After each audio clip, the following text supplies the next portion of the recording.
Assalamualaikum kakak dan abang, bagaimana kabarnya hari ini nak? Bu Bulan harap semua dalam keadaan sehat selalu ya nak, dan tidak ada yang sedang sakit. Walaupun sekarang sedang pandemi, ibu harap semua siswa ibu menjaga kesehatannya. Oke nak? Baiklah, Bu Bulan akan lanjutkan materi hari ini. Sebelumnya kita sudah pernah belajar tentang subtema 1, pembelajaran 1 muatan Bahasa Indonesia, dan hari ini kita akan lanjutkan muatan IPA KD 3.1 dan 4.1. Perkembangbiakan tumbuhan. Bu Bulan mau tanya dulu, ada yang tahu tidak apa itu perkembangbiakan tumbuhan? Oke nak, Bu Bulan jelaskan sedikit. Berkembang biak itu artinya proses perbanyak keturunan supaya apa yang terjadi pada tumbuhan atau keturunannya tidak punah. Jadi berkembang biak intinya proses perbanyakan keturunan supaya jenisnya atau varietasnya tidak punah. Oke nak, perkembangbiakan itu terbagi dua, yaitu perkembangbiakan generatif dan perkembangbiakan vegetatif. Ada yang tahu apa artinya generatif? Generatif itu artinya adalah perkembangbiakan dengan cara perkawinan atau peristiwa sel kelamin jantan membuahi sel kelamin betina. Yang kedua, ada perkembangbiakan vegetatif. Perkembangbiakan vegetatif itu artinya perkembangbiakan secara tidak kawin. Oke nak, perkembangbiakan vegetatif ini terbagi dua, ada yang alami dan ada yang buatan. Tapi hari ini Bu Bulan tidak jelaskan yang vegetatif ya nak, Bu Bulan hanya menjelaskan perkembangbiakan generatif.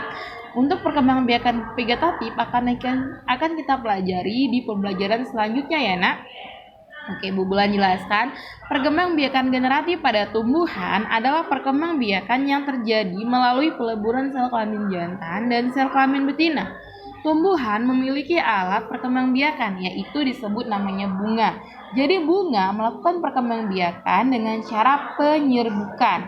Oke, nah lanjut. Bagian-bagian bunga. Bagian-bagian bunga itu yang pertama ada mahkota bunga, ada kelopak bunga, ada benang sari, ada putik, ada bakal buah, dan ada bakal biji dan tangkai bunga.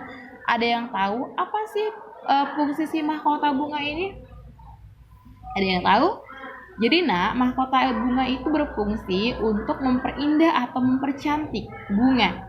Ya nak ya. Jadi kalau bunga tidak ada mahkotanya, bunganya kurang cantik, kurang indah. Itu ya nak. Lanjut, yang kedua ada kelopak bunga.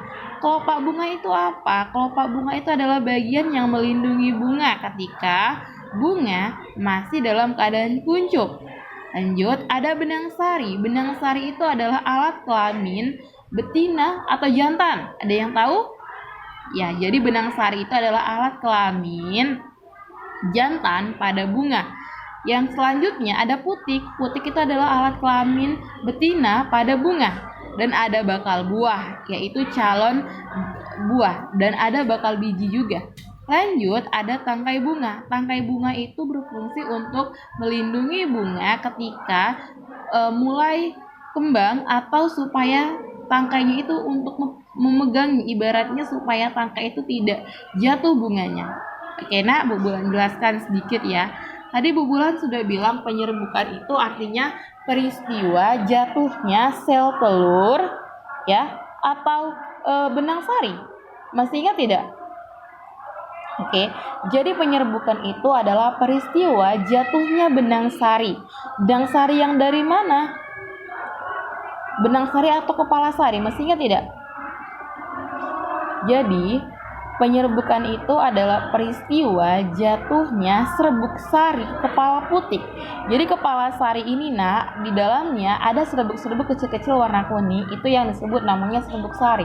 Serbuk sari ini akan jatuh ke kepala putik, maka terjadilah pembuahan. Pembuahan itu akan menghasilkan bakal biji atau calon biji atau calon bayi pada bunga. Setelah itu tumbuhan akan berproses, maka terjadilah tumbuhan bunga yang baru. Oke nak, lanjut. Kita masuk macam-macam penyerbukan. Penyerbukan itu terbagi 4, ada penyerbukan sendiri.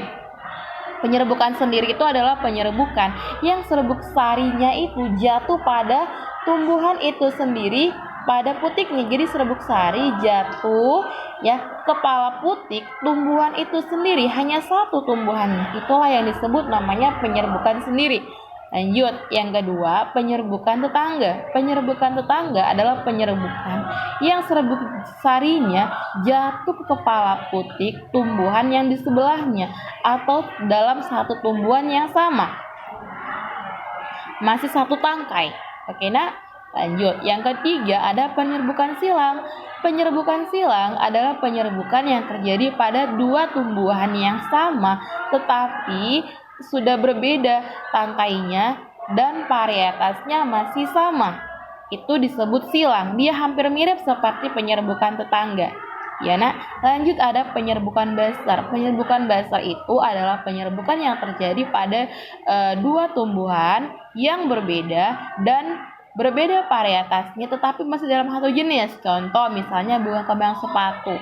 Sama bunga kembang sepatu tetapi berbeda tumbuhannya. Tumbuhan yang satu dengan tumbuhan yang satu yang lain, maksudnya bunganya sama tapi tumbuhan yang satu dengan tumbuhan yang lain itu berbeda. Tapi masih dalam satu tumbuhan tapi varietasnya berbeda. Contoh misalnya bunga kembang sepatu yang satu warnanya warna merah, mungkin yang satunya lagi dia masih merah muda. Oke, sampai di sini paham mana Ibu? Ibu rasa singkat penjelasan Ibu tentang perkembangbiakan. Apabila ada yang kurang paham, silakan japri Ibu Bulan. Oke.